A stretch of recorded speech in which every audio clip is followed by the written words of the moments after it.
Okay. Okay, good evening, everybody. Good to see you all. I want to introduce Rabbi Harry Rosenfeld, who's also a colleague and friend, and currently the president of PAR, which is the West Coast Rabbis Organization. So I've had a chance to work with him over the past couple of years. Rabbi Rosenfeld has served congregations in Albuquerque, New Mexico, Buffalo, New York, and Anchorage, Alaska. And he's been engaged in interfaith dialogue throughout his career and has taught college-level courses in New York and Alaska. And his hobbies include salmon fishing. And as I mentioned earlier, he's on his way to Antarctica, which should be really interesting. So Rabbi Rosenfeld is going to present us a session on Eastern Europe this week. And next week, he's going to present us with a very interesting session on the different key moments in Jewish history. So tonight, Eastern Europe, please. Okay, well, hi, everybody. Thanks for showing up. Appreciate it. Just a couple of things you need to know. One of the things that is when I was growing up was everything was negative about Judaism, right? Jewish history was, like the joke, they tried to kill us, we won, let's eat. But in religious school, most of the time they left out the we won part. And until I was a freshman in college and my congregation asked me to teach the sixth grade class, which was 40 students with 3 sets of male twins, which was in and of itself a horrible thing to do to anybody, let alone a freshman in college. And they handed me a packet, a giant curriculum packet called The Golden Age of Spain. And I went, what golden age in Spain? They tried to kill us, they expelled us, they tortured us, everything. And it was then I started learning that there were great times pretty much everywhere we've lived. Now, they may not have lasted long and they may not have been permanent and we may have gotten kicked out. I mean, my last name's Rosenfeld, a good German last name, but my roots haven't been in Germany since probably the 11th century when Jews were expelled and went east into, well, depending on the day, Ukraine, Poland, Belarus, Russia, really depending on the day. But ever since then, I've had this unique idea. And so when we decided to organize a congregational trip to Eastern Europe, I was very excited about it because it's places I wanted to go, in particularly Prague. Places I really didn't want to go, like Warsaw, but I changed my mind. And so, but it turned out the majority of the congregation did not want to take a trip to Central and Eastern Europe. And so the congregational trip didn't happen, but two couples plus my wife and I decided to take the trip anyhow. And what I saw there was nothing I expected. I was blown away by all sorts of things, which we'll talk about as we go through. And so we're going to start in Prague, then we're going to go up to Warsaw, back down to Krakow, and then over to Budapest. So let me share the screen here. I think I'm pretty much all the sound, but that's okay. Okay, can everybody see? Did it come through again? Yes. Good. Yes, thank you. All right. So we're going to start in Prague. Now, I'm going to show you pictures of all of our tour guides because they had fascinating stories. Luba was our tour guide in Prague. This is her outside of the Alta Neuschule, which we'll talk about in a little bit.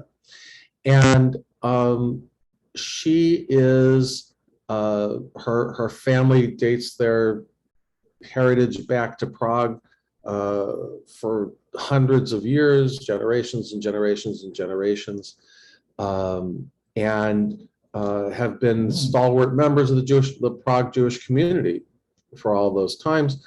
Her family obviously survived the Holocaust and made a conscious decision to come back to Prague. So she was the epitome of the professional tour guides. I think she was, of all the tours I've led, all the tour guides I've had, even on tours I haven't led, Luba really was above and beyond in the top 2 or 3. And it's because she could feel what she was talking about. For her, it wasn't theoretical. For her, it really was, this is who I am. So, I don't know, can you all see that? Can you all read it? I can't read part of it because things are blocking my screen. Yeah, there's here. some, yeah, I don't know what those black lines are, but that's better. Right. So the Prague Jewish Town Hall, as it says, now that was for the Jewish quarter. The Jews had their own town hall. It was for the Jewish quarter. It was, they had their own administration, and it's really a pretty fascinating building on the outside. We didn't get to go inside. One of the things that's particularly fascinating about it is if you look at the clock up here, right, it's a clock. If you look at the clock here, it's a Hebrew clock. And if you look at the clock here, it goes clockwise. If you look at the Hebrew clock, it goes clockwise too, but the other way, because we go right to left. The Prague Jewish community really created its own identity and was proud of it. They were proud of their differences. And some of that, it's because of the people, of the non-Jewish people of Prague. We'll see one example of that, but also it's because they wanted to be a part of the community, even dating back hundreds and hundreds and hundreds of years before emancipation in the 1800s. Oops, that wasn't right. There we go. There are a lot of synagogues in Prague. Most of them date back to pre-war times, and they're all in active use. This is the over here on the left. I'm not a great photographer, as you will see. But this building over here on the left is the Spanish Synagogue. It is not a Sephardic synagogue, but it's built in the Spanish style, and thus its name. It's relatively new. It's only a couple hundred years old. And really, we'll come back to this statue here in a second. But so we have the Maisel Synagogue. You may remember that it was Mayor Maisel that built the town hall. That he also was a sponsor of this particular synagogue. And the Pinchas Synagogue, because you have to have a Pinchas Synagogue, right? I mean, you just have to.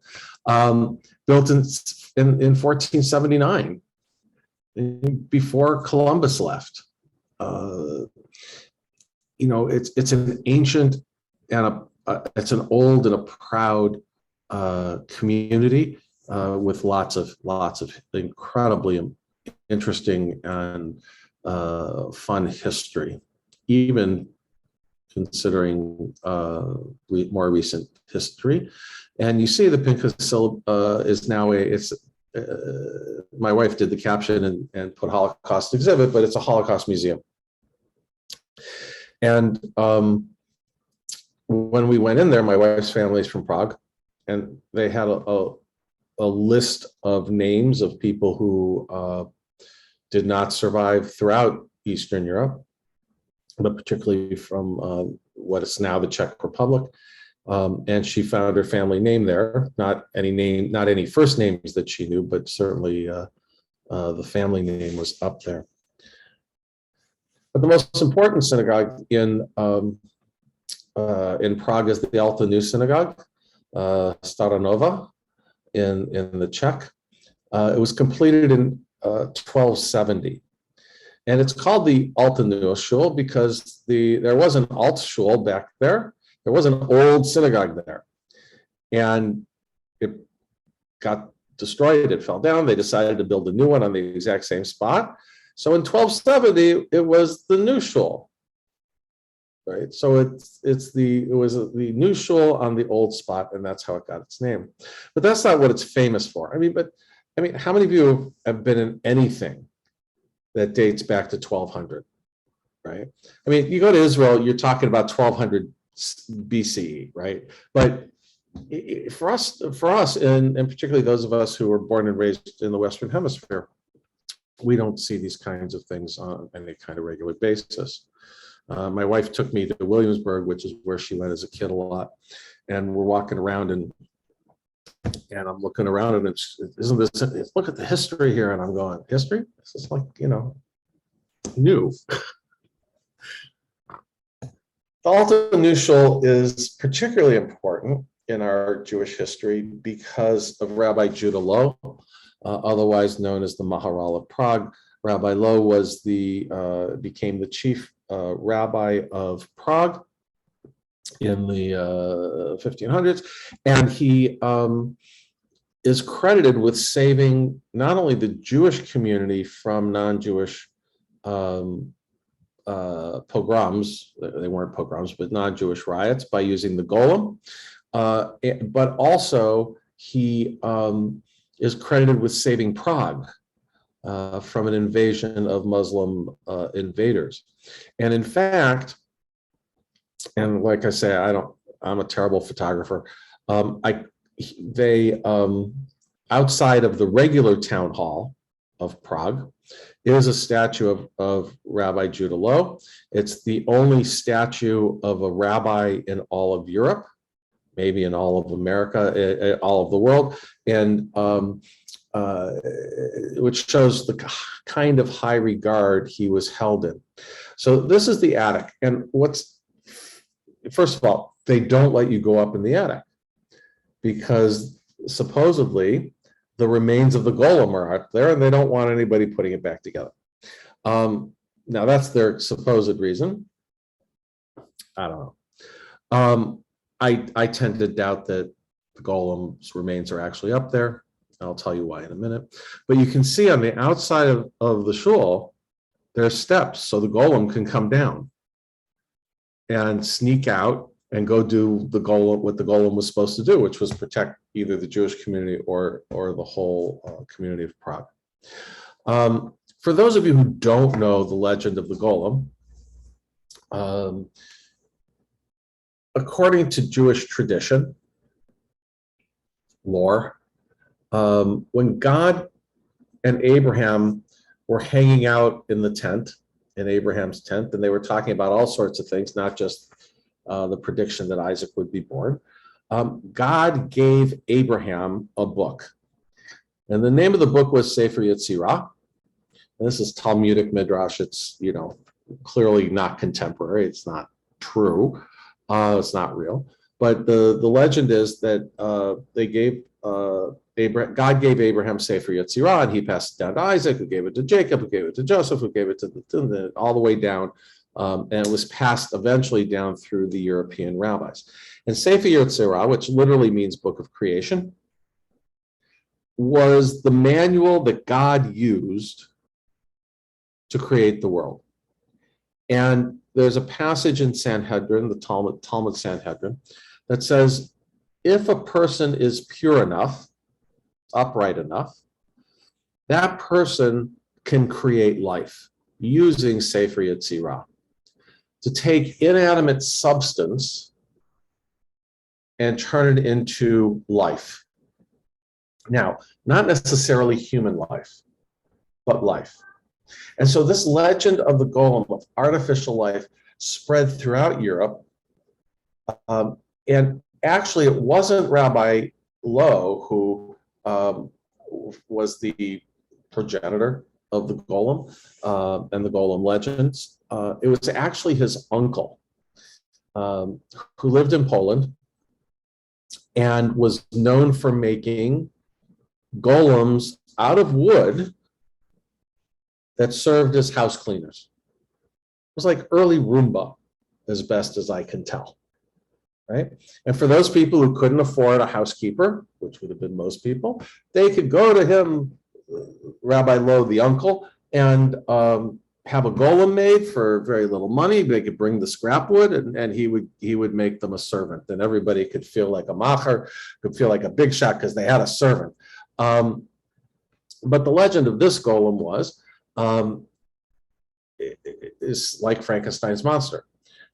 It goes out of control and ultimately has to be destroyed because its emotional side takes over. And the golem supposedly turned on the Jews. That legend turned on the Czechs, the citizens of Prague, and the other legend, and ultimately had to be destroyed. How prevalent was this story? Now, I'm guessing that if you haven't seen Raiders of the Lost Ark, you do have a sense of what the story is about. But the piece of the story from Raiders of the Lost Ark, you know, Florida does this to me all the time. Raiders of the Lost Ark is that Hitler had a fascination with the occult and with things that could help him, magical things that could help him win the war. And when the Nazis came into Prague, they actually, the Maisel Shul, I believe it was, no, it was the Spanish Shul, I take it back, was turned into stables for the horses, for the Nazi horses. But the Alta Neue Shul was not touched because they were afraid to go in there because the golem might still be there. And so the Alta Neue Shul survived intact because the golem might be in there. And the word came down from Berlin to not mess with it because they were afraid that if the Jews resurrected the golem, it would kind of be like Captain America in the comic books and wipe out the Germans. So this legend of the golem is powerful. It's and to this day, people will not go up. Now, remember Luba? I mentioned Luba, the tour guide. Luba's father.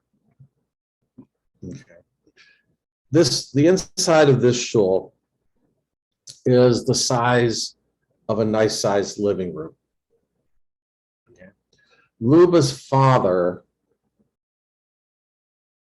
has his own seat in the shul with a little box, a little storage box in front of it. And he had to wait 30 years for someone to die so he could have that seat. That's how the level of esteem they hold this. Yes, Suzanne? Oh, Harry, yeah. So there's a question from Christine about what the significance of the unusual roof line is. It is definitely I thought you were going to ask the question, has anyone been in a building that looked like this?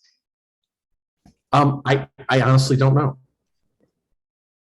Maybe it's like the eternal flame or the tree of life or something. Something like that. And I mean, that's as good a guess as anything I could come up with. Yeah. I have no idea. Golem story is pretty hilarious.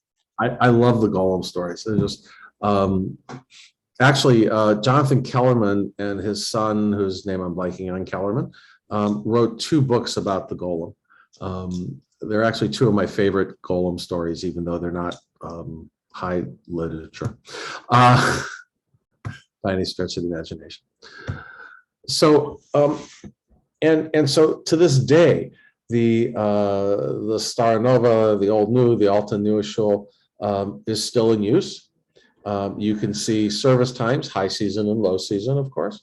But if you just go there for Shabbat or before Shabbat, you go there you know, if you're let in for services, you don't have a seat. And so Luba had a copy of her father's key to that little desk that was in front of it. And first thing she pulls out is her father's tefillin, of course. And then she reaches in and she gives us all chocolate bars. I mean, the desk is this big. It's not, it's stuffed with a pair of tefillin and chocolate bars. What else would you need? Exactly, because over these past 10, 12 years that he actually had this seat, he would hand the candy bars to her children, to his grandchildren, and when they would come with him to help build their feeling of connection to Judaism and to this particular shul as well.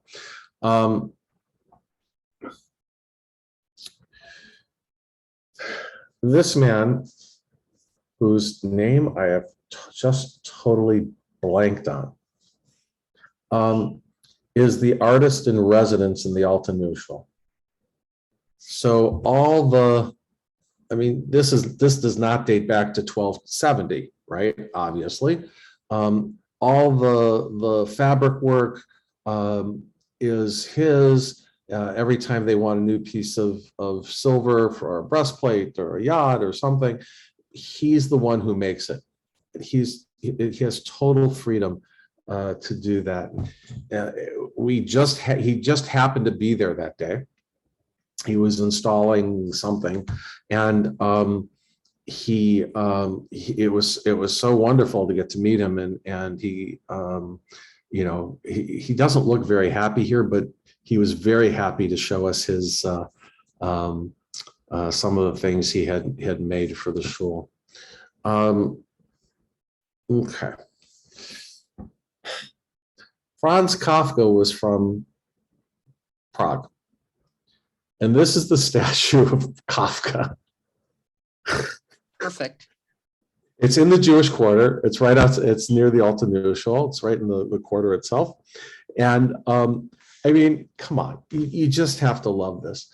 I have another picture that I didn't put in here of a tour group of high school kids, of Czech high school kids, just climbing all over it and surrounding it and trying to see what's in the hole where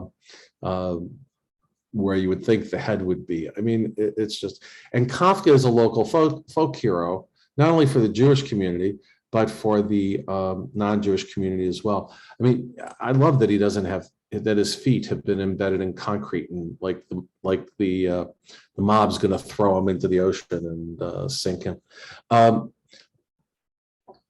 And in every bookstore, you will find multi-lingual copies of all of Kafka's work. I just could not resist taking a picture of Metamorphosis. And I don't know about you, but I would not eat in a shop, in a restaurant that was named for Kafka, because I just know that we're going to get insects. We're just, that's what they're feeding us, right? But not only that, right? It's the Kafka snob food restaurant. And so I guess they're high-level roaches that they feed you only the best delicacy of roaches there. But that's, Kafka has that kind of impact in Prague. And not just in the Jewish quarter, you'll see it reflected everywhere. This is a picture of a large segment of the town square in the Jewish quarter. What we're looking there is that building is actually the Cheviot Cemetery, the burial society, the old burial society building. We'll come back to that in a minute. You know, it's old. It's definitely old, but it's also still totally accessible. And drivable and certainly walkable. It's such a beautiful place. And so you have the Cheviot Cemetery here. And all along this wall, what if I had taken a panorama, you would see up here are a couple of synagogues which have been turned into museums also along there. This is a closer picture of the Cheviot Kadisha building. I don't know if you have a Cheviot Kadisha in Riverside or not. We have one in Albuquerque. Nope. They don't have. Go ahead, Suzanne. No, we don't. Yeah, we have one in Albuquerque, but they work out of a funeral home. I mean, they don't have a building. They don't have an office. It's a volunteer thing. They had this whole building set up as the Cheviot Kadisha, where they would bring the bodies and then prep them.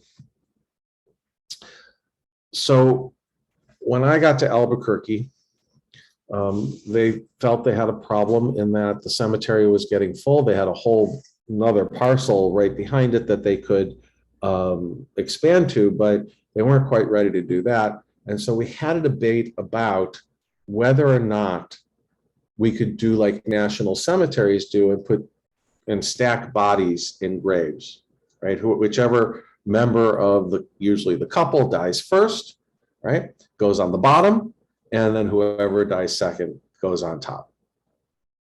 And that's what they did in Prague, except, so see all these gravestones. This is a part of the cemetery. We'll see a few more views of the old Jewish cemetery.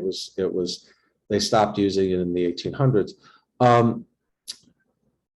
But in 500 years, it was not a small Jewish community. You're going to run out of room. So what did they do? Right? Once the cemetery was full,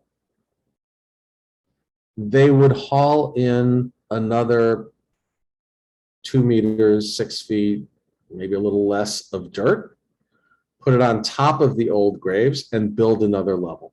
And there are places in the old cemetery in Prague that are 12 burials deep.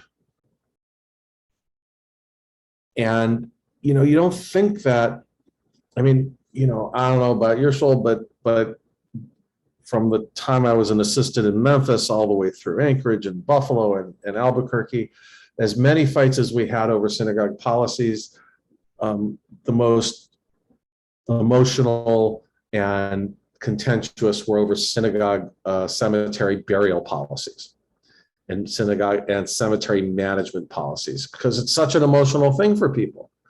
And yet here, all right, another generation's gone, throw more dirt on, and we'll get another however many years worth of use out of it. And I just love that they did that, not only because it was practical and all those kinds of things, but because they understood the needs of the current community, took precedence over the past communities. But the symbolism here for me is that even in death, a community is built on the shoulders of the generations that came before it. And I just loved this cemetery. I have a thing for cemeteries anyhow, as you will see.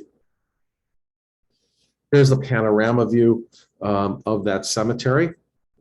You can see it's still full, but they've made the conscious decision not to continue to build it up since the 1800s. There is a newer cemetery that's a little farther out. It's not in the Jewish quarter.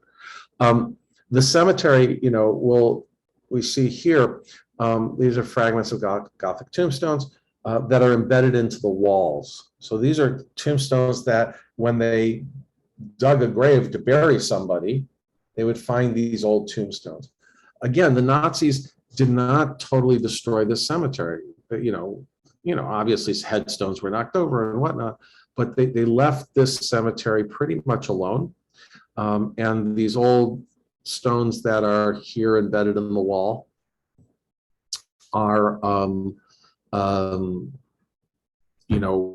found when they were doing more burials, and they just put them in the building. This is one of the reasons why they stopped filling the grave or adding to the cemetery, and also why the Nazis left the cemetery alone, and because it's the tomb of Rabbi Judah Loew, the Maharal, the creator of the Golem. And it is probably, it's not the tallest monument I've ever seen. It's, but it's certainly one of the most elaborate and one of the most impressive. You can see up here, we have, I mean, it's just decorated and violates all those commandments about not having graven images, right? As you see, the Loew is actually Leib, and his symbol was the lion. You know, he's got a Rabbi Judah Loew, the chief rabbi of Prague, has a lion carved, has a graven image on his grave, and people come here, and you'll let's go back up.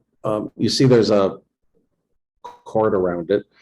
It does not stop people from climbing up on the grave, on top of it, and prostrating themselves on top of this tombstone, this monument, which is full size. I mean, it covers the whole grave, and lying themselves prostrate on it and asking Rabbi Loew for blessings and favors, and very similar to what happens at a lot of cemeteries in Israel with some of the great ancient rabbis' graves. But it's just, and again, like all good Jewish cemeteries, we see that people have been visiting, but they don't just leave rocks and stones like we would. No, they leave notes beseeching Rabbi Loew for intervention with the Holy One, as it were. It's just, he's to this day still commands that kind of powerful devotion.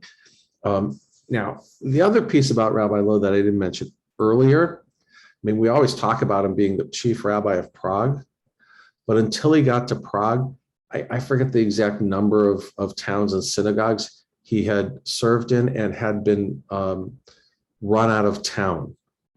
Not just fired, but literally run out of town.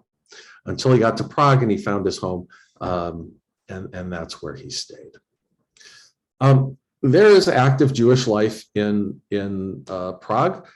Here we have the Shalanu kosher restaurant. Of course, it's run by Chabad. What else would you expect?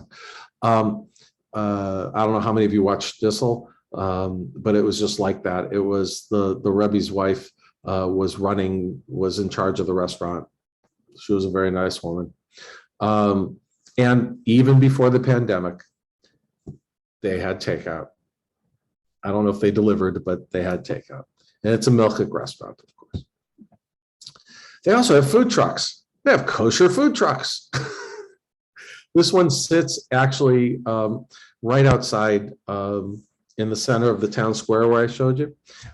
They cater, they do all sorts of things, but they're a food truck, and it's not open at the moment, but you can see, you see the Golem, you see Rabbi Loew's descendants, and a total festive meal. Jewish life in Prague is vibrant. It's not a huge community, but it's a vibrant community. It's a lively community, and it's a beautiful community. So the Golden Lane, this is part of non-Jewish Prague, right? This is, it's outside the castle where the kings of Prague lived. You could see these are little tiny houses with very short doors. This one, yeah, that's the house that that Kafka lived in for a period of time in the non-Jewish section of Prague, and did some of his writing out in there. But it was originally the servants, not the servants in terms of slave quarters, but you know, I grew up in Cleveland, Ohio, where around all the now empty steel plants were the first middle-class neighborhoods, because the factories would build these small but decent houses around for the workers to live in, so they didn't have a long commute, which was economically good for everyone. The Jewish influence in Prague goes way deep. This crucifix sits on one of the major bridges in Prague over the river, and it's clearly a crucifix. There's no question that this is a crucifix, right? Right? The Inri, Jesus of Nazareth, King of the Jews, right? King of Israel. There he is hanging. Again, not a great photographer, so no contrast. It's hard to see him. But look what's here, right? It's the Kedusha. It's Kadosh, Kadosh, Kadosh, Adonai Tzvaot, Melech Kol Haaretz, right? Or no, just the Kadosh, Kadosh, Kadosh, Adonai Tzvaot, right? Holy, holy, holy is God, God of hosts. And they could have put that in Czech, but they didn't. They chose to put it in Hebrew, partially to honor the Jewish community, also to entice the Jewish community, shall we say. And it's a beautiful, it's beautiful. It is gold leaf on the letters. They replace the gold leaf periodically. And it's really considered one of the treasures of Prague. And yet at the same time, remembering the Holocaust, the Shoah in Prague is very important for the community also. And outside of homes where Jews were deported from are these, they look gold, they're brass, markers that that tell the story of the people and the families that were taken. It's a very powerful thing. They're embedded in the sidewalks outside of these homes. You know, I guess you could skip over them if you walk there every day, but when you go there and you've never been there, you can't help but be moved by them. So I don't read Czech at all, but there's enough here. Born in Kitty was born in 1926, was deported in 1941 to Theresienstadt, and then ultimately ended up in Auschwitz. Obviously never to return. And this whole family was taken.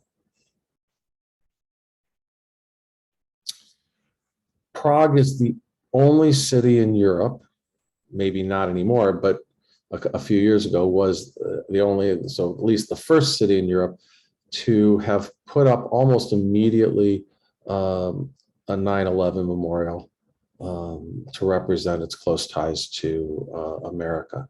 I mean, we saw this and we're like just totally taken by it. Srihov.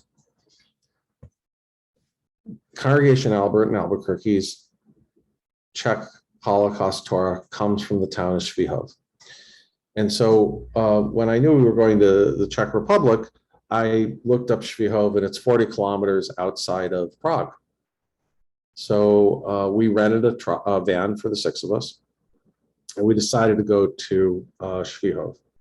One of the things that we learned was that it wasn't so easy to get to Srihov for a particular reason, and that is because my predecessors, the rabbis who came before me, the 2 rabbis since that Torah arrived, always pronounced it Srihov instead of Srihov. And so you go to when you rent a car, you then go to the post office and they give you buy a sticker that's kind of like an easy pass to get you through the tolls on the road so you don't have to stop. So I go to the post office and I say, I don't know, what do I need? How much do I need to buy to get to Srihov? They had no idea what I was talking about. I finally wrote it out and they went, oh, Srihov. I'm like, okay, fine. It wasn't very much. And so we piled into this van. One of the resources we have online is a website that lists all the abandoned Jewish cemeteries in Europe. And so before we left, I went to that website. I looked up Srihov, the cemetery in Srihov, and got the actual latitude and longitude coordinates for where the cemetery was. Because you can use Waze, whatever program you like, and find Srihov. That doesn't mean you're going to be able to find the cemetery. Plus, given the state of the lack of check that everyone in our party had, we figured we should have the actual thing. So we went to Srihov to see that cemetery and really the remnants of that Jewish community. So this is a map of Srihov.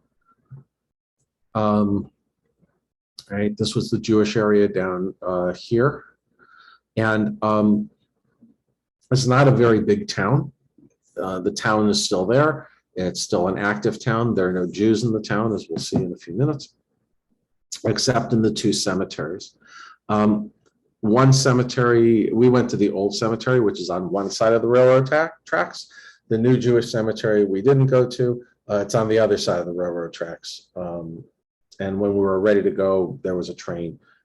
So we didn't go because someone had some needs they had to take care of. We'll leave it at that. The cemetery itself is a historical, has this historical monument sign there. That's where the map was from. You can see the map up here in the corner. We're going to look at a couple other pieces of this sign.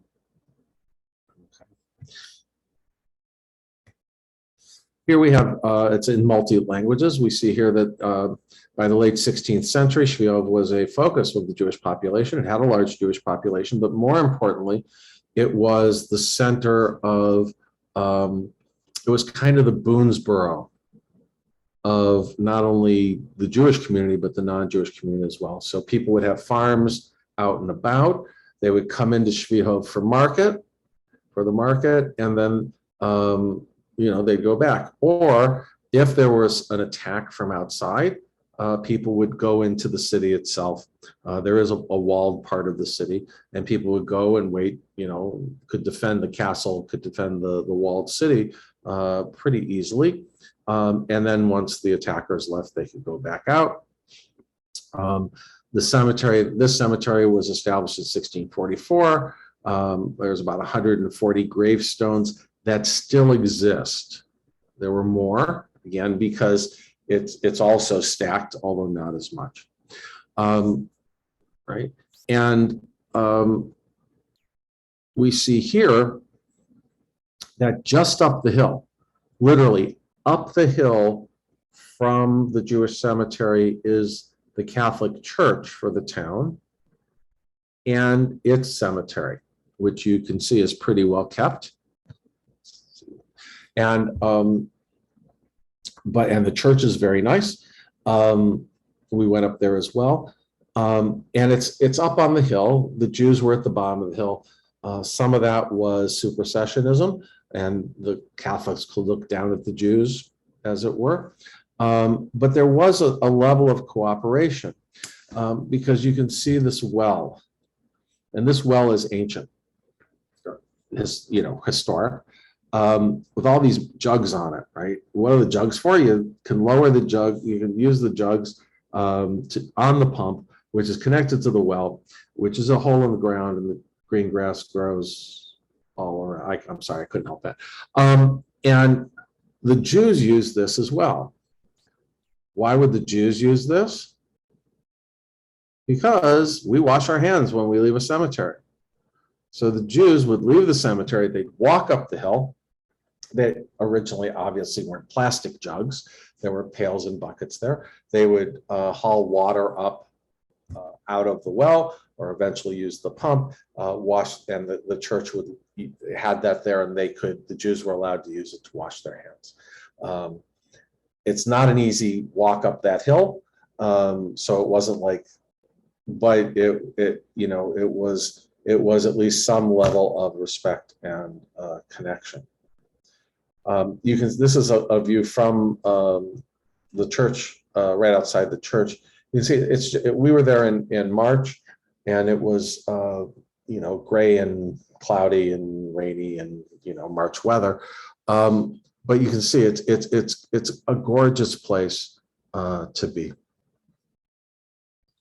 The synagogue was demolished in 1963 because there hadn't been Jews in Srihov since the late 40s. There were, we'll see in a second, there were 13 Jews that were deported from Srihov to the camps, along with some others who left altogether. None of them came back, or at least, and those who didn't stay very long. And eventually the synagogue fell into total disrepair, and the city condemned it and tore it down, which is a shame, but there was nobody to maintain it. This is the Cheviot Cemetery itself. And again, the Nazis were all through here, but the cemetery survived 90% intact. Now, we were told this was an abandoned Jewish cemetery, and we were warned that it would be overgrown, that we wouldn't really be able to see anything like many of the abandoned Jewish cemeteries throughout Europe. That was not the case. And we'll see just how far that goes as we go. But you can see the stones are old, they're worn. I mean, some of them date back to the 1700s. This is the oldest stone we found. Now, this is not a stone that was destroyed, right? The whole stone is there under the ground. But over the centuries, with the rains and everything else, it sunk into the ground. And another few years, it won't be there at all. It'll be totally underground. It was just such a beautiful thing to see this and to know that it had survived all these generations and was still fighting to keep its head above ground. There, it said, the cemetery was, they stopped using it in the 1800s. These two markers actually date from the 20th century. My guess is the family had those plots and somebody wanted to show off and put up a couple obelisks because we're better than you are, as it were. But you can see the cemetery, I mean, other than some stones are falling and whatnot, the grass is cut. The leaves haven't been raked from winter yet, but you can see it's not in bad shape. And in fact, this top of the hill here, just outside the view of the camera, is the actual wall from the cemetery that divides it from the road. And it's partially collapsed, but it's still there, and it still marks that delineation between the sacredness of the cemetery and the non-sacred area outside of it. Again, you can see we have graven images, but that's not why I took this picture. This is an abandoned cemetery, right? And yeah, and really, this grave, is a couple hundred years old, and yet what's at the top of it? A stone. People come to this, Jews, and not just from our congregation. We were the second group ever in history of Congregation Albert that ever went to Srihov. A couple people went back in the mid-60s. That stone is not from the mid-60s, right? It's in way too good a shape.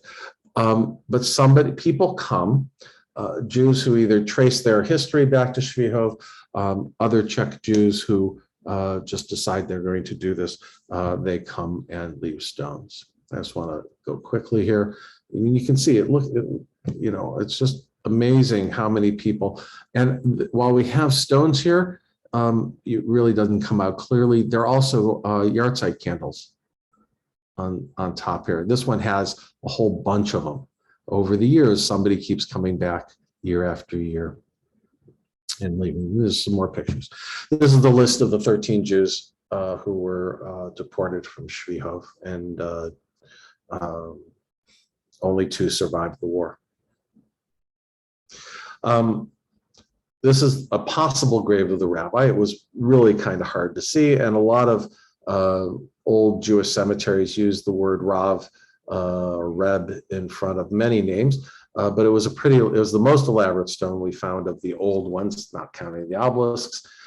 You can see the wall back here behind it. The wall's in not such bad shape, but again, we have the pomegranate. We have other carvings on it. And as I was putting this together, and I was looking at the caption that my wife put on this, I'm kind of hoping that she's not thinking of it as possibly being my grave, but I think I got rid of all the dry cleaning bags before I left town, but who knows what she. Anyhow, Warsaw. I had no desire to go to Warsaw, none. I never wanted to go. It was like the bottom of my list. I went on this trip to go to Prague, and that was it. Warsaw, why would you go to Warsaw? I fell in love with Warsaw. These are our guides, Ziggy and Joanna Pelchik. Ziggy has been leading Jewish tours of Poland and also the Czech Republic for a couple of decades now. We'll come back to that in a few minutes. Really incredibly knowledgeable about Jewish history. Johanna is his relatively new wife. They've been married about 5 years, 6 years when this was taken. Just great, sweet, kind people. Warsaw was bombed by the Allies. Warsaw was bombed by the Nazis. Everybody bombed. And so much of Warsaw is rebuilt. And you can see we have modern designs. We're going to come back to this building 2 more times. And we see, classic Polish style here. And then we have these kinds of buildings here, which I just want to jump at. I guess I don't have them. You can see them sort of down here. Those are old style Russian, here, over here too. Let's just throw some concrete together and create housing. Daniel Libeskind, one of the most renowned Jewish architects in the world, built this, designed and this residential tower. It's an apartment condo building. It's absolutely gorgeous. You can see, even with my photography, you can see the curves in it. You can see the creativity that he put into this. And again, this is an important building for me, and we'll figure out why. When I was growing up, when I was in high school, I you can't tell my rabbi, he passed away, but I think for every day that my father dropped me off at religious school, or had me dropped off at religious school on Sundays, or we had 3 days a week of school, I'd say I spent on an average of a half a day a week actually in class. He'd let me out at the front door, I'd go out the back door, or I'd go hide out someplace. And one of the places I hid out was in the library. And one of the books I found in the library was called King of the Jews, written by Janusz Korczak. Janusz Korczak becomes one of my personal heroes. And this is a monument. There, we'll see 2 monuments, and this is one. This is actually in the center of downtown Warsaw. And this is why he's my hero. Janusz Korczak was an educator, a Jewish educator. He was Jewish and an educator, right?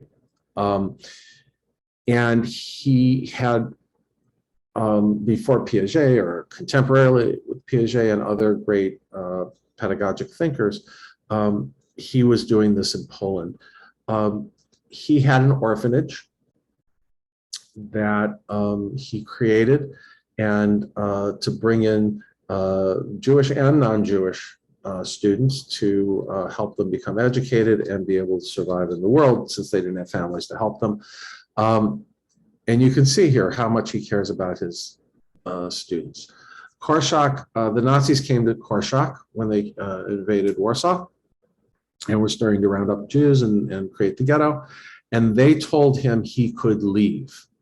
He was so renowned and so his educational credentials were so good that the Nazis actually said he could leave. And he chose to stay. And when the Nazis came to deport to destroy and deport the people in the orphanage, they again offered him the chance to leave, and Korczak said, "No, I'm going with my children." And of course, they all perished in Auschwitz. But he would not abandon them. It's such a story. I can't do it justice here, but it's such a story of heroism. Here's the picture of Soviet architecture. It's kind of, all right, it was in the wrong place. My apologies. All right. Other new construction. And then we get to the Jewish quarter, which is different than the ghetto. Right? There was the Jewish quarter of town, part of which becomes the ghetto. Right? Here you can see this is the old children's building, and you can see the picture is embedded into the brickwork, which is clearly post-Holocaust.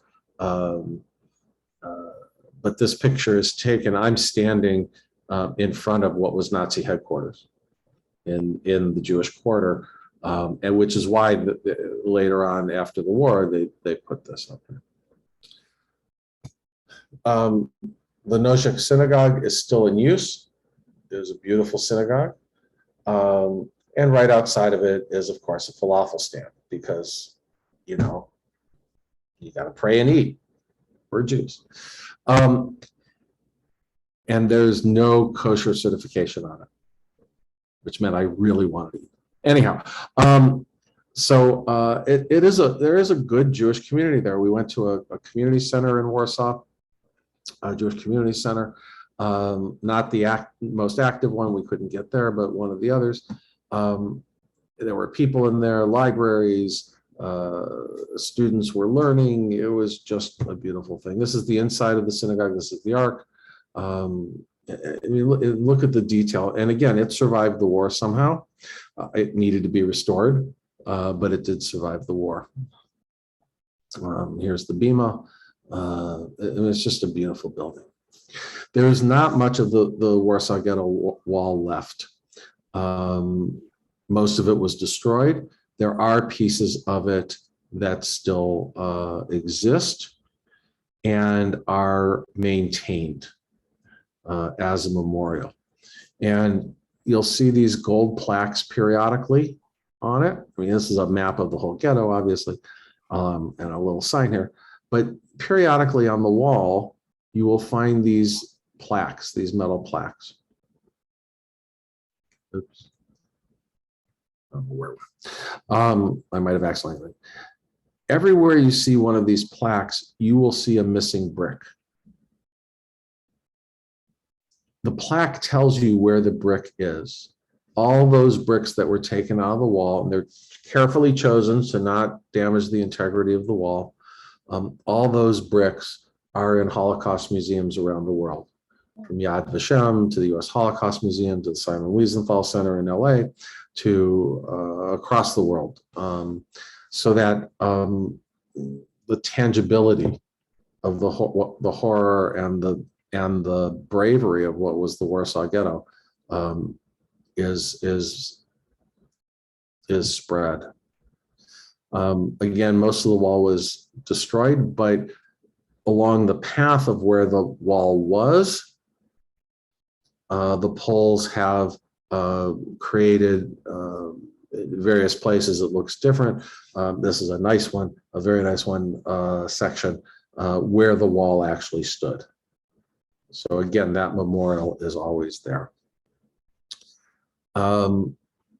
This was the train stop. This is a very powerful, probably one of the most powerful places in Warsaw that we went. It's in the shape of a boxcar.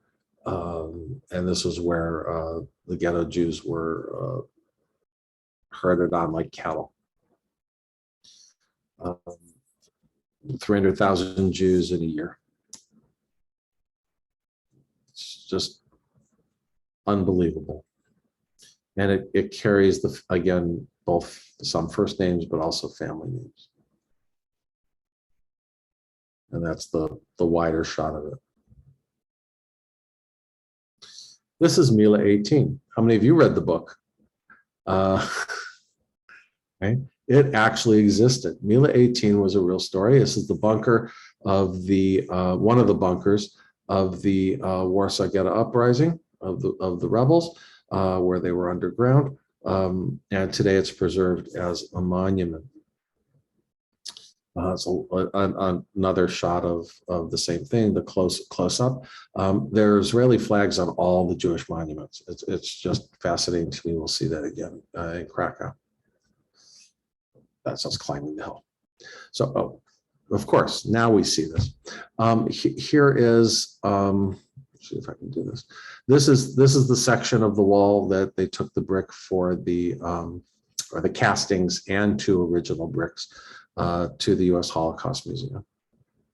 That's the larger picture, so you can see the bricks here are gone, but they took a casting of the wall itself. And when you go to the Holocaust Museum in DC, you see these. And when I would take the high school students to Litakane, the social justice workshop in Washington, and we had our tour of the Holocaust Museum every year, we could always see those and we looked for them. This is my favorite picture of Warsaw. Why? Here we have the Warsaw Ghetto wall, right? Remember, here's that map. We showed the section of the wall, picture of the wall earlier. Here's that map. The wall's here. It continues here. It continues over on this side, outside the picture. And right here in the center of it is Libeskind's building, looming over the ghetto. Now, I don't know that Libeskind chose that spot to put up the tallest residential building in Europe. I don't know what if it was an accident or if he did it on purpose. But throughout Warsaw and then Krakow, which were the primary places where we were experiencing part of the Holocaust part of our tour, I found these images.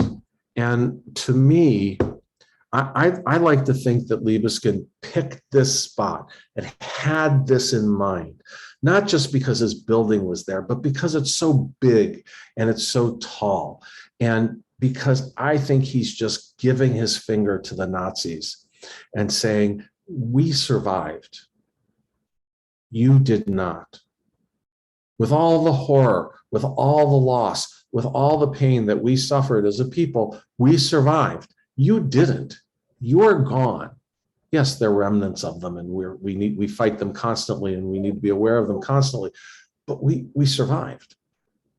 And that was the message I kept coming away from in all of from all of these the Holocaust sites. Again, here's some more bricks.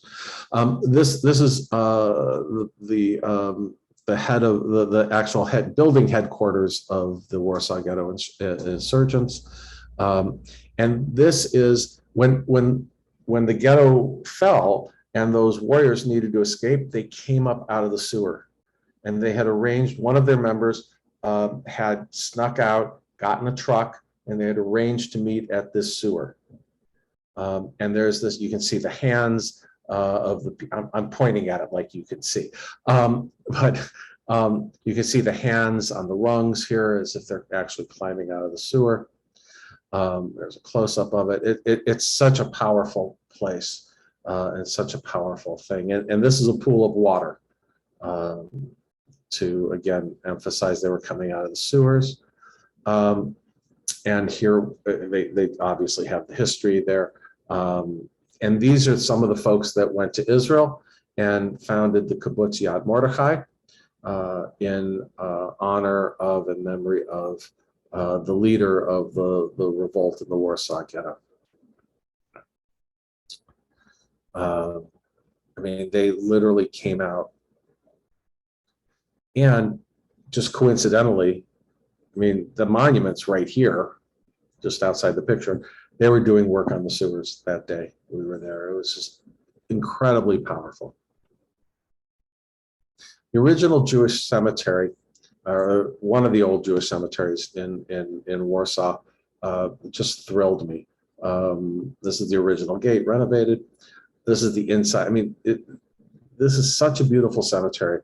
And you can tell it's from the 17, 18, 1900s because of the size of the monuments. And there are some fascinating people in this cemetery. But again, here you see something. Jacob Himmelfarb. That's not the Jacob Himmelfarb. That's a different Jacob Himmelfarb, but you know, it's one of those good Jewish Polish names. Here we have a memorial.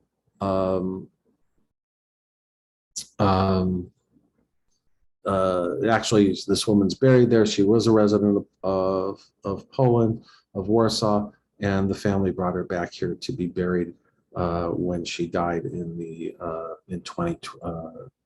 She was reinterred here in 2012. Again, another sign of our resilience and our survival. It just, these things just move me. And then, I didn't know this, but the creator of Esperanto, Zamenhof, was a Jewish guy. Now, I can only see 3 of you or 4 of you at the moment. I don't have my multiple screens like I normally would have at home, and I'll have next week. But how many of you know what Esperanto is? Esperanto is a made-up language, and it was supposed to become the language of the world.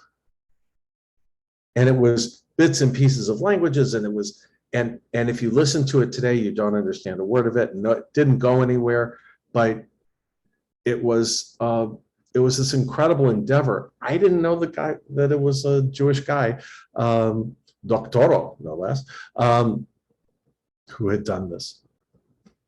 Again, we have another memorial here to Korczak. Of course, nobody knows where his ashes, along with so many others, are at Auschwitz. This is the Holocaust Memorial at the old Jewish cemetery in Warsaw. It's the symbolism of the menorah and the wall, the ghetto wall, and the ashes. This represents the ashes here. Just, again, powerful, powerful, powerful. And then we're walking through the cemetery, and there's a group from Connecticut College, Hillel, who took a special mission to Poland to come clean the Jewish cemetery. I remember I said Ziggy, our tour guide, had been doing this for 20 years. We're walking past, and one of the women, young college women in the group that was cleaning, drops her bag and comes running over and literally jumps on him, gives him this big hug, and is screaming because 2 years earlier he had been the tour guide for her and her parents and their family as they came back and did a tour to find their family. And again, it was, Ziggy's not Jewish. He, not in the least. No Jewish connections, but he's taken on the task of keeping our history there alive and showing young people. And these young people chose to come and help clean this cemetery. And what does that mean? I mean, they were raking leaves. They weren't, rebuilding monuments, but weeding and raking leaves and doing manual work. These college kids from an elite private college in the United States was very powerful to me. This is the Warsaw Ghetto Monument that the Polish government put up in 1947. The Polish government, not the current Polish government, but previous Polish governments, have taken great pains to make sure that the Holocaust has been remembered. The current Polish government is like, well, it was all Poles, right? Well, forget the Jews, it was all Poles, regardless of whether they were Jews or not. This is a wonderful monument. On the other side of this monument, you see people carved into the wall. On the other side are people who are bent and bowed and literally walking into a camp, as it were. And on this side are the Warsaw Ghetto fighters bursting forth in survival. And it sits right across from the history of Polish Jews, and this museum is built by and maintained by the Polish government. This is not a Jewish project, although obviously there are Jews who contributed to it. And the outside of this wall has names of people and places embedded in the glass. You can sort of see the writing here. And all Hebrew letters. It's just an amazing, amazing thing. The mezuzah is made from a brick from a house that once stood on that site because they wanted to, really, they've taken great pains to honor this. This is the view in the museum. But this is what's really kind of amazing to me. They were reconstructing, or they were making a model, a life-size model of a shtetl synagogue in the museum. It wasn't finished when we were there. It is finished now, I believe. That's the extent that the Polish government was going to memorialize, remember, honor. And for me, a bit of tshuva was thrown in here as well, a bit of repentance for their role in the Shoah and the Holocaust. We then went to Krakow, where I never thought about Copernicus being Polish, but founded in 1364, and he studied there. I just thought that's just so cool. There's a Hilton. We stayed in a Hilton, for God's sake. But, I just love the way that we do it here in the United States and other languages, but when we go to other places and they put things in English, right? Cold, really cold is frozen, right? They don't know this. This is really cold. I just loved it. Sorry, my little aside. This is the old Jewish district, the old Jewish quarter of Krakow. Krakow is a beautiful city. It really did survive the war. The Allies didn't really bomb it at all. They avoided it because of his historic beauty. It's a fascinating town, right? This is our little group. Again, another view of the center. Kasia Sosha, again, not Jewish, but was again a wonderful tour guide for us. And Helena Rubinstein's home. Her family was forced to flee, as were so many others. They came to the United States, and she built this incredible business empire. I don't know if the company still exists or if it's been bought out or whatever, but for people of my generation, our generation, we all know the name and we all know the incredible legacy she left behind. This is the Ruma Synagogue. Now, the Remu rather, is really a bad transliteration of the Hebrew an acronym for Ramah. And the Ramah was Rabbi Isserles, who took Joseph Caro's Shulchan Aruch, and in the side margins, and now it's full part of the text, but in the side margins put his notes where Caro was wrong, because Caro was doing Sephardi tradition, and the Ramah, Isserles, put in Ashkenazi tradition. It's like, no, we don't eat chicken and milk. They do, they're wrong, that kind of thing.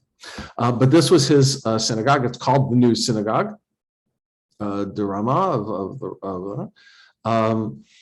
it's a small little shoal, but again, it's beautiful. It's been restored, and it is active. I just love the ceiling. I mean, that Jews in Krakow and around the world help them put this back together is just amazing. Again, here's the cemetery, and you can see there are stones, there are yahrzeit candles. People are still coming to visit the graves of their relatives here. And that's his grave. Obviously, nobody lies on that one because you can't. But there are people who will come and hold vigils and pray there and ask for his blessings. He was not the kindest of people. I mean, he wasn't a horrible human being. He was a good human being. But it's just kind of interesting to me that they would do that. This is the old Jewish quarter.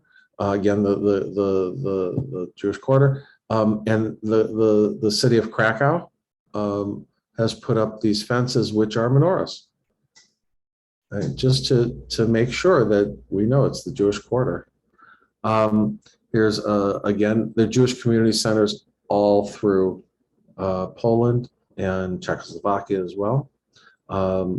Most of them are secular, some are religious. I love the Kupa Synagogue. First of all, I just love the name. Kupa in Hebrew is the tzedakah box, right? In Yiddish, rather. And it was built to help, or it was to help the poor and hospitalize the sick. And this is the inside of it. I mean, what a beautiful. Yeah, okay, fine. It's the women's balcony, which they shouldn't have. But you have to appreciate the beauty of these places and how they've restored them where needed, and parts that weren't destroyed that were just left and just. The Holocaust Memorial in Krakow is here. This is, again, the train station. This is where the Jews were loaded onto the cars. Interesting, one of the things we learned was Krakow, which is by Auschwitz Birkenau. The Jews from Auschwitz from Krakow were mostly taken to Terezin, and the Jews from Warsaw, which is near Terezin, were taken to Auschwitz Birkenau. It was a fascinating thing. Schindler's Factory is there. It is maintained as a memorial to him and to honor the victims of the Holocaust and the people he saved. Has a great cafeteria, I might add. This is the actual factory. It's maintained, it exists, it's not a function. Of course, it has memorabilia, it has merch, as my students would say, from Schindler's List, which was actually filled there, a bunch of history. These are things that they made. These are actual goods that were produced by the Jews working in Schindler's Factory, the Jews he helped save. That is his office and his desk. It's just, I just walked in there and I sucked in a breath. And remember that scene in the movie where Schindler was coming down the stairs? This is where he was coming from. And was it Ben Kingsley role was down at the bottom of the stairs? Somebody was down at the bottom of the stairs, and it was filmed here. This is the church, which is not far from the factory in the Jewish quarter, where John Paul II was the priest. Oh, sorry, I thought I deleted that. Let's move on from there. This is Auschwitz Birkenau. This is the Birkenau side. Sorry, the Auschwitz side. No, the Birkenau side. This is the work camp side. There were three parts to it. Two were work camps. This is one of them. This was obviously, for so many reasons, the most powerful part for me of our trip. This was the train station entrance. They would leave, the train is across the way there. They would come in, they'd go through the gate and be divided.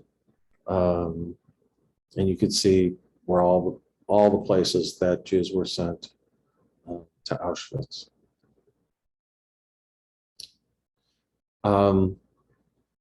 These numbers are unfathomable. 1.3 million people were sent here. 1.1 of them were Jews. Again, the map of the various parts, the Birkenau Auschwitz II,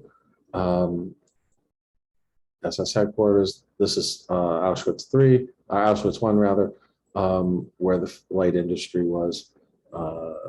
Rail yard came here. It is such a powerful place. We walked through the barracks, and not the barracks of the death camp, but the barracks of the work camps, which literally had torture chambers in the basements, and were not pleasant places. And it was a gray, drizzly, miserable day, which seemed only appropriate. We went into 2 or 3 of these different barracks, and just, heart-wrenching. Walking out of the 3rd one, I heard a baby crying. And I had no idea whether it was real or not. I had no idea if I was hearing something. I'm looking around, I don't see any babies. And so I'm thinking I'm imagining this. And I finally look across the way to the steps of another barracks. And there is a man, a dad, with a 1.5-year-old, probably 1-year-old, 1.5-year-old baby in a bright red snowsuit.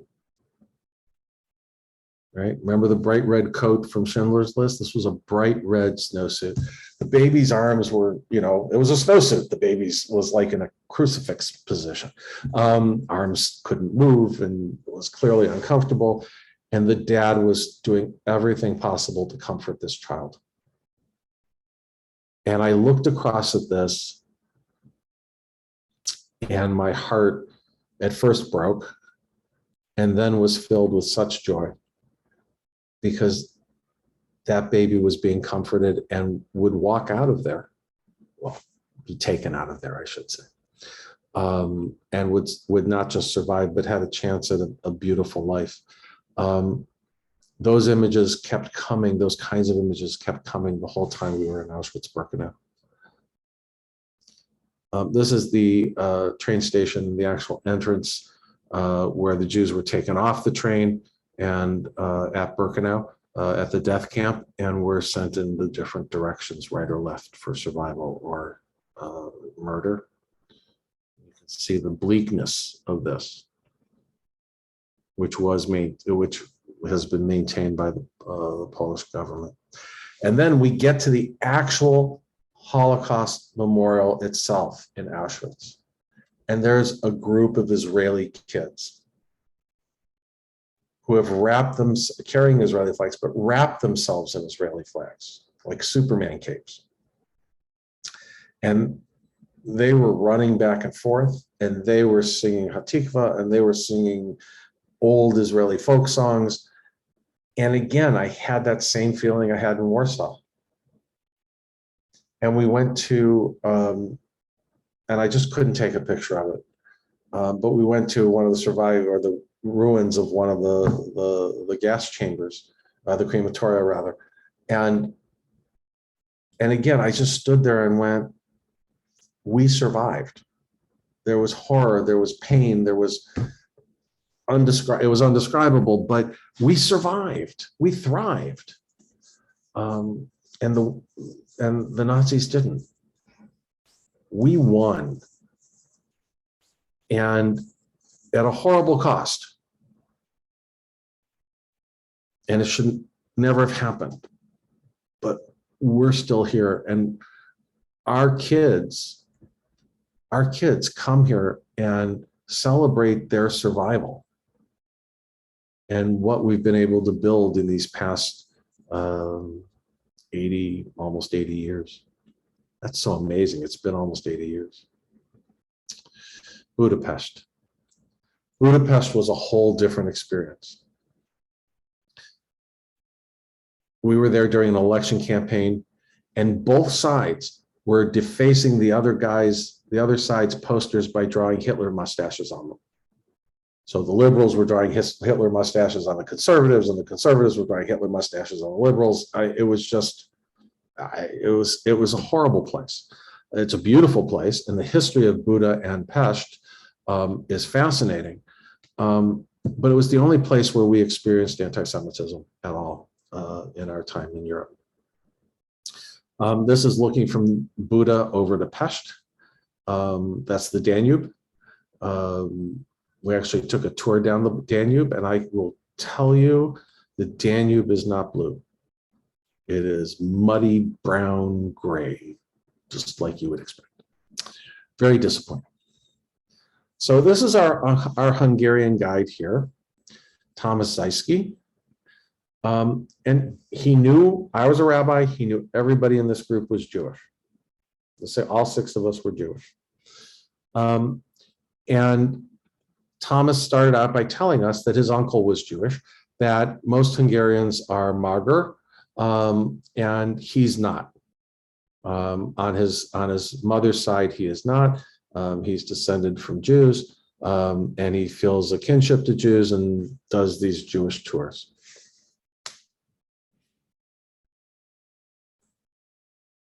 Old Town, not the Jewish Quarter, but Old Town. I mean, it's a beautiful place. St. Matthias Church, which overlooked the ghetto and is such a contrast to it. Just a few history things. This is Doheny Synagogue, the largest synagogue in Europe. Survived the war, but barely, and is an absolutely gorgeous synagogue, as you can see from the inside as well. Just amazing, amazing, amazing. I'm glad I wasn't the rabbi there because it was just too much to maintain. Again, we have, there's actually, unlike most synagogues, the cemetery is on the synagogue grounds. Very few places I've been where the cemetery is on synagogue grounds. Barbados is one, for example. Okay, and then the Jewish Museum and the Holocaust Memorials are here, because this is the home of Theodor Herzl. His house was right by the Doheny Synagogue.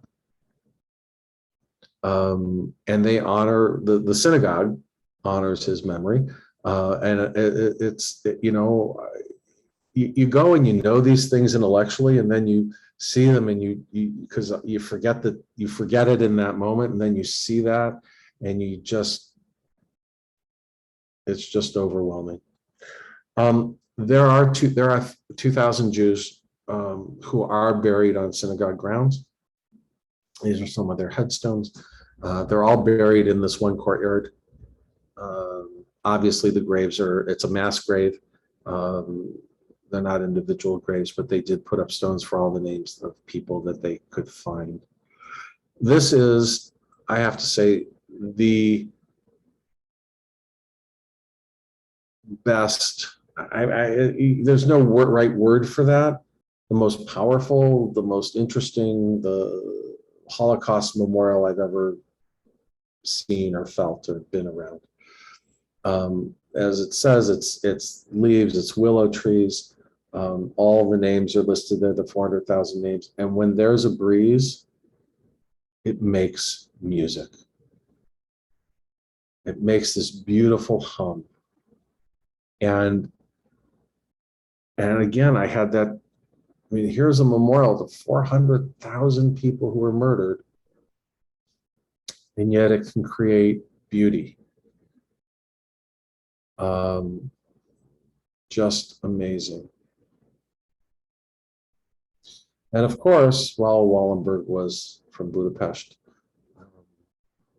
And we honor his memory always.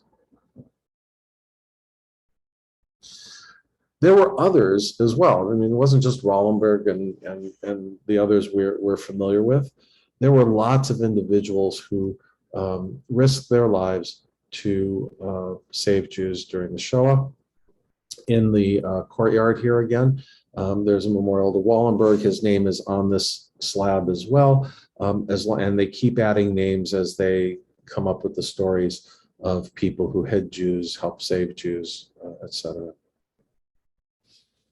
The Hungarian Jewish Museum is, again, it's part of the synagogue. It's a beautiful place. The end. However, it's not the end. I want to go back to our tour guide. Come on, I can find him. There he is. Thomas was a nice man, I have to say. Again, he knew we were all Jews, knew I was a rabbi. And so he decided we were going to go eat at the Chabad restaurant, the kosher restaurant near the synagogue. So that's where we're going to have lunch. And we go in, and it's a long table. It's served family style, you know, and it's an Israeli style food.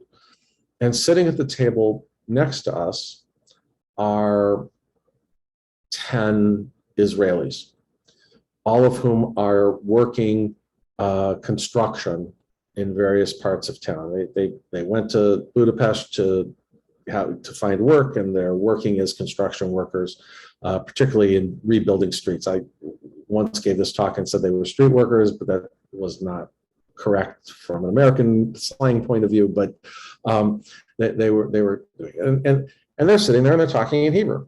I'm the only Hebrew speaker in our group. And at one point, the 6 of us, or 7 of us, including Thomas, were sitting around the table. And my wife looked at me, my wife Michelle looks at me and goes, "What are they saying?" So I stopped and listened, because I really wasn't paying attention. And the Israelis were fighting over the bill.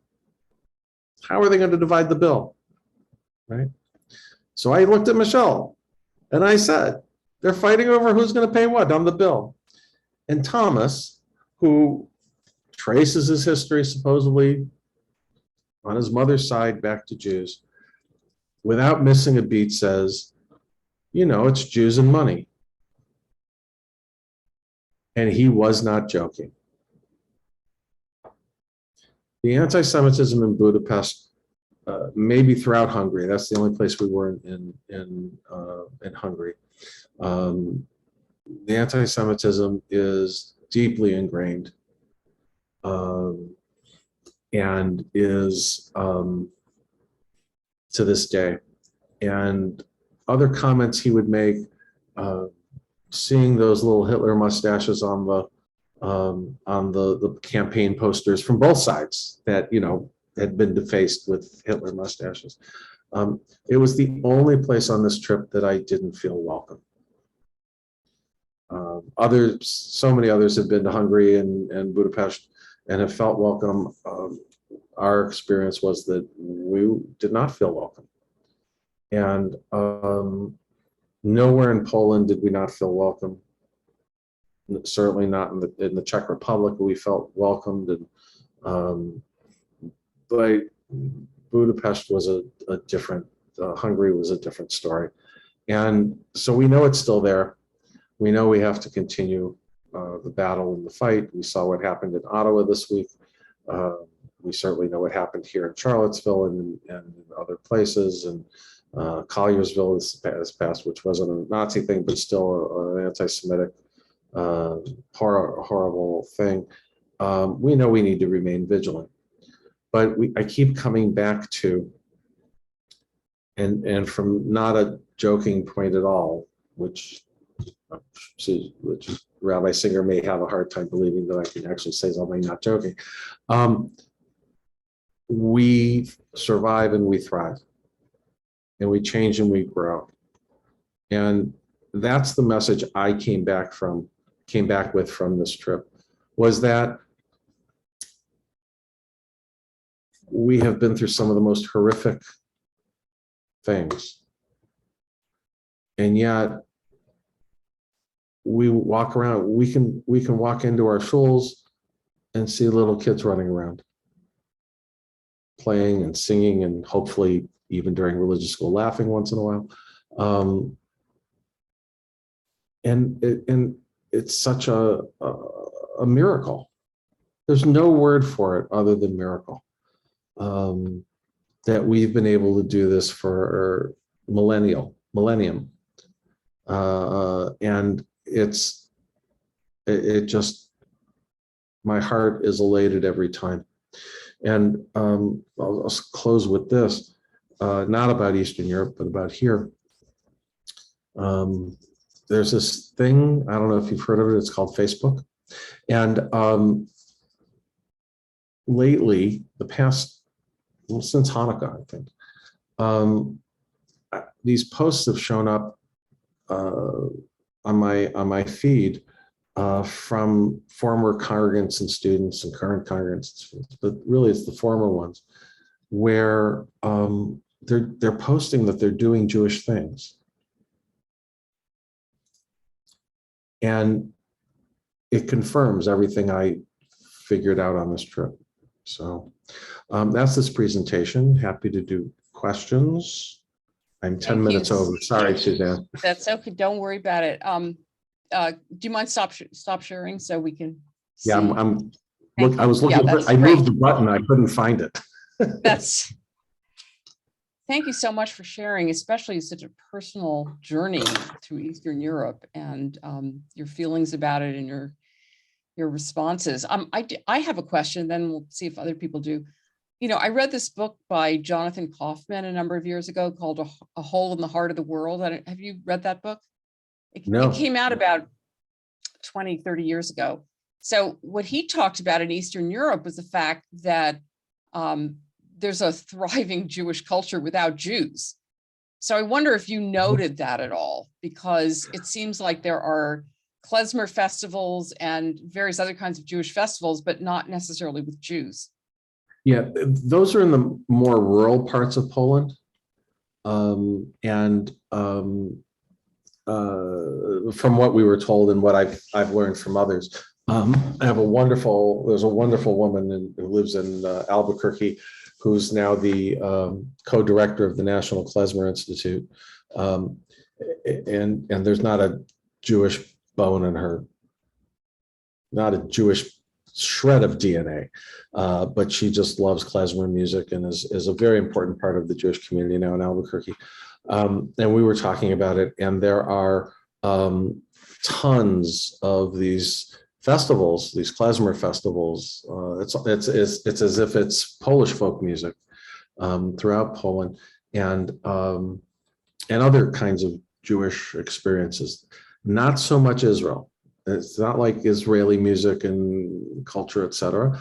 But there is that, and I know a gentleman from Buffalo who's taken it on his life's volunteer work and his retirement is restoring old cemeteries, and he goes to these towns and he finds these festivals.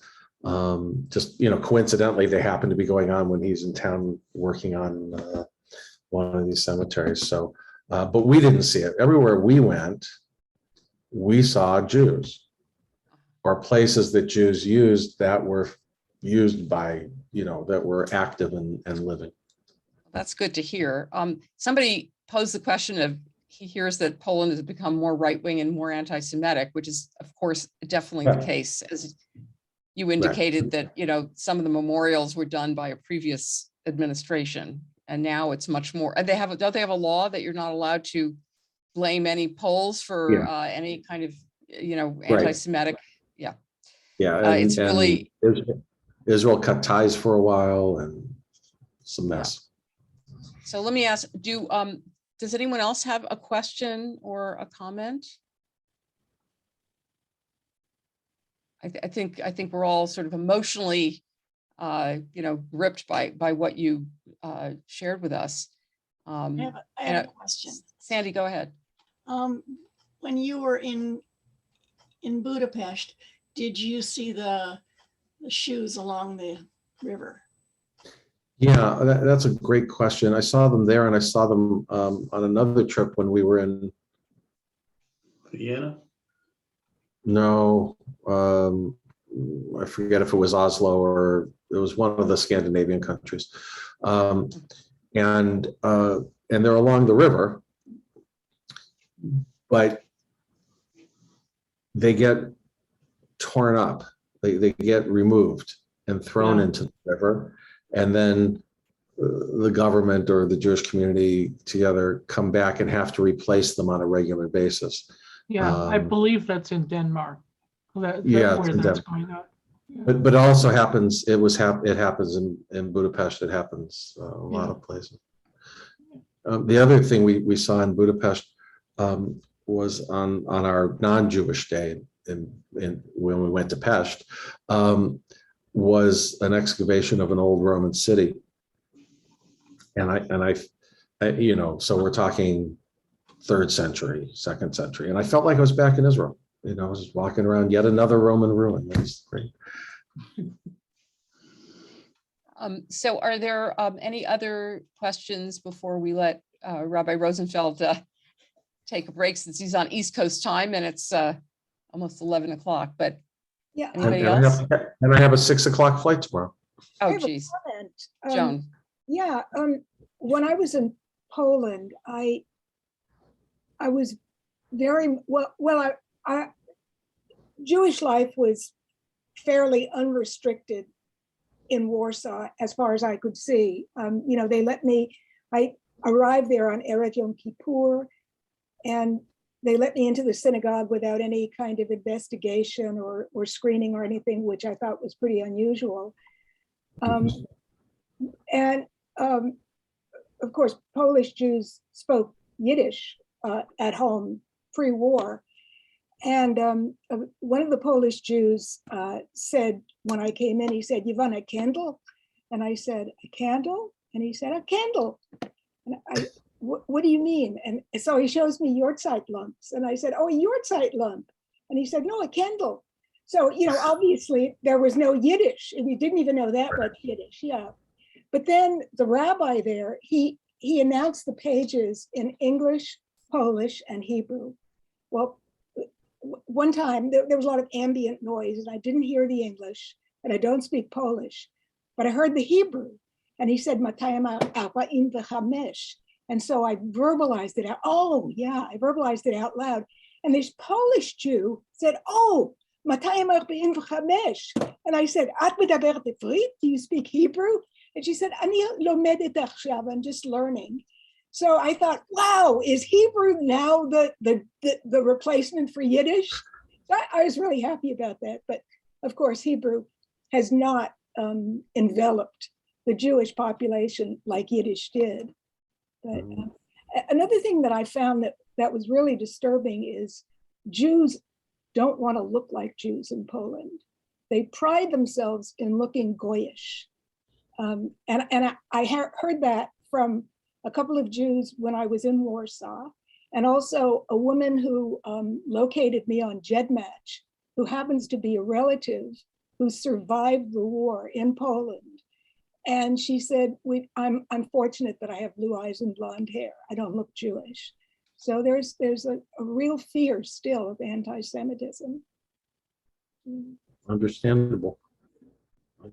Well, I'm going to let you get ready for your early morning flight. And thank you again so very much. This was wonderful. And you've gotten some very nice comments in the chat. We look forward to next week. For your Next week, much more upbeat, way more upbeat next time. Good. That would, well, it's upbeat to hear you say over and over, we did survive, right? I mean, it was awful and we did survive. And we have a country and we have a vibrant diaspora. So, and we have people converting to Judaism. Oh, my God. Yes, who, even out here in Riverside, we have people who are impressed enough that they want to be Jews. So that's also a wonderful thing. So I don't know if you noticed the woman from our group she's beyond skinny and had reddish hair. Yeah. Her name was Christine also, until I did her conversion when she decided her name was now Hannah. And you have to pronounce it Hannah. I know it's If you call Hannah. If you call her Hannah or Hannah, she will yell at you. So welcome. Glad you're joining us. Yes, absolutely. So good night, everybody. Good night. Well, Thank tomorrow you all. we have a service. Don't forget Good our night. service, and we have Torah We'll see you study on tomorrow Saturday night. morning. And so see you at one of these. I'm events. retired. I guess tomorrow's Shabbat, huh? Tomorrow is Shabbat. Yes. So Thanks please for a join great us for our presentation. service at 6:30 and Torah study at 10 on Saturday morning. And Rabbi Rosenfeld will be back next Thursday. Good night. Take care.